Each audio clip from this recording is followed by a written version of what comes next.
Hey everyone, and welcome to Top Think. Today, we're going to learn about how to instantly get out of a rut. Now, let's begin. Number 1, discovering distortions. Your brain isn't always honest with you. Sorry, sometimes it fudges the details, it bends the truth, and it makes you believe something that you'd never normally believe. These mistakes are called cognitive distortions, and our brain uses them as a kind of protection. Instead of dealing with something that's difficult or negative, your brain does something really strange. It completely rewrites your story. For example, let's say that you missed out on an amazing opportunity at work. In your mind, you deserved that position. You did. You worked hard and tried your best, so it's only fair that you get what you want, right? Well, in reality, someone else might have worked harder than you did, or they deserve that opportunity more than you did.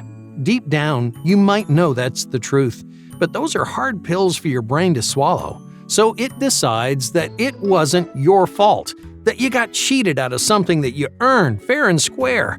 This is just one kind of cognitive distortion called a fallacy of fairness, but there are many more. You might recognize some of the more popular ones like overgeneralization, catastrophizing, and playing the blame game. These are all different ways that your brain tricks you into believing something that just isn't true. And when you're stuck in a rut, cognitive distortions get even more dangerous because you're more likely to fall for them. You'll start believing those inaccurate thoughts and they'll start controlling your behavior. Okay, let's go back to our example. If you believe that you were cheated out of that job, you might not work any harder the next time around, or maybe you'd just give up.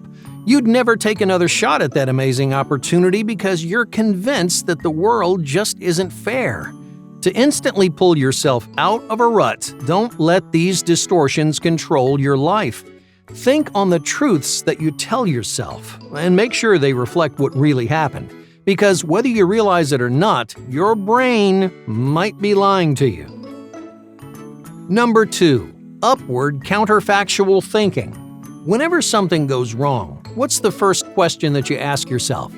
Probably something along the lines of, what could I have done differently? Or what could I have done to make this work? But those questions can dig you into a hole. You drive yourself crazy wondering what you could have done instead of actually doing anything. Psychologists call this counterfactual thinking. In your mind, you're trying to go back and rewrite the facts.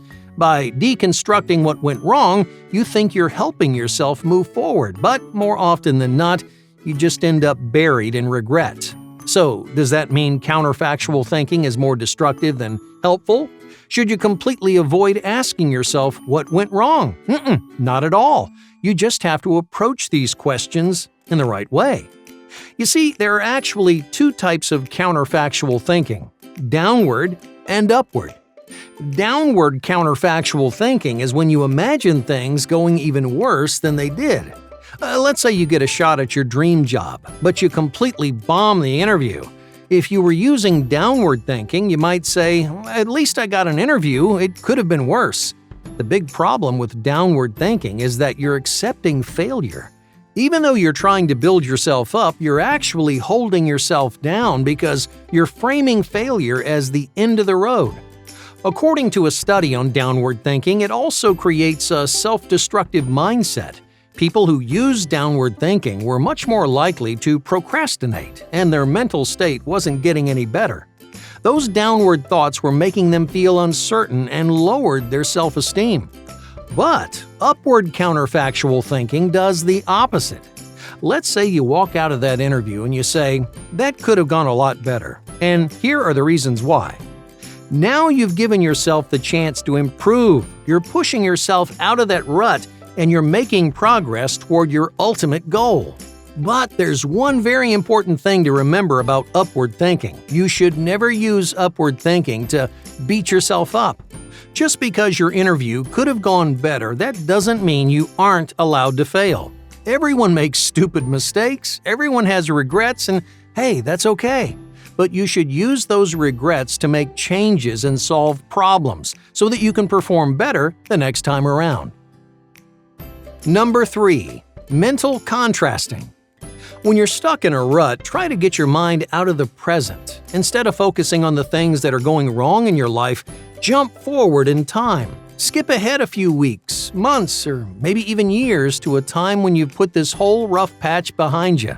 For some people, that means setting new goals and honing in on their dreams. For others, it means reimagining your lifestyle or conjuring up better habits and routines.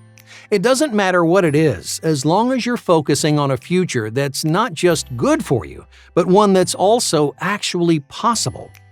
That last part about being actually possible is especially important. Your future has to be within your reach, and it has to be something that will genuinely make you happy. So that leaves you with one big question.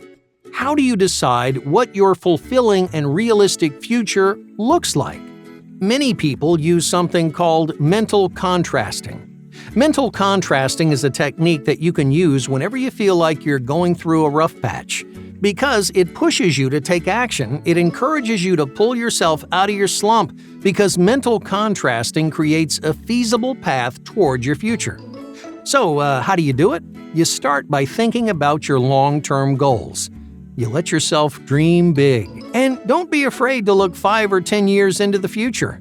Once you've got that image in your head, it's time to do some mental contrasting. Now, on the way toward your dreams, you're going to run into some roadblocks. You'll have to overcome all kinds of new barriers, and you'll have to face your fears. But it doesn't all happen at once.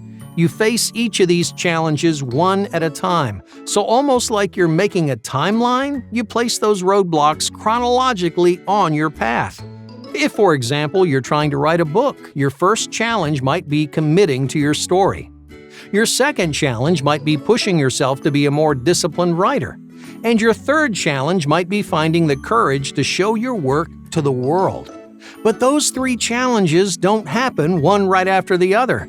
You face those fears in pieces. When you realize how much room you have to breathe, your future will seem more possible than ever. Number 4. Talk it out. When you're stuck in a rut, do you internalize your problems? Do you keep them all bottled up and pretend like everything's fine? Most people keep their rough patches a secret. They preserve this strong exterior, and then they fall apart as soon as they step out of the spotlight. But the truth is, being vulnerable is good for you. Telling your problems to someone can help you overcome almost any obstacle, because you can't resolve every problem in your head. Sometimes your brain gets so nervous and confused that it can't see the writing on the wall. But when you talk it out with a friend or family member, you get some much-needed clarity. You get those negative feelings out in the open, and you give yourself the chance to expose your worries for what they really are. Oh, but that's not all. Talking to someone also gives you a sense of validation. It's a huge relief to know that someone not only understands your problems, but also sympathizes with them. It shows you that you're not alone. Other people have overcome similar roadblocks in their life, and that knowledge right there will help you climb out of the hole that you've dug for yourself. So find someone that you trust and lay all your cards on the table, because bottling up your doubts, it makes it even harder to move on. Number 5. Acknowledge your progress. Every small step forward counts. Each little victory pushes you closer toward your goal, so it's worth celebrating. Imagine you've been in a rut at work. You've been struggling to be more productive or creative, and you just haven't felt motivated like you used to. But one day, that spark comes back. Just for a few hours, you remember what it's like to feel really passionate about your job. Even if it's only a small step, you're still one step further than you were before. Yesterday, you didn't know if you could ever light that fire again, but right now, you know you can, and that's worth rewarding. But the trick is to reward yourself with something that doesn't hold you back. You need a reward system that encourages you instead of undoing all the progress that you've made. Let's say you reward that great day at work with an evening full of distractions. Is that going to make you more productive, or is that going to sap your motivation? Probably the latter. So it's important to use rewards that boost your mentality. You might try spending quality time with your family. Start reading a new book or explore a hobby that you've never tried before. All of these rewards can be fun and relaxing while still keeping you moving in the right direction. Hey, thank you for watching Top Think, and be sure to subscribe because more incredible content is on the way.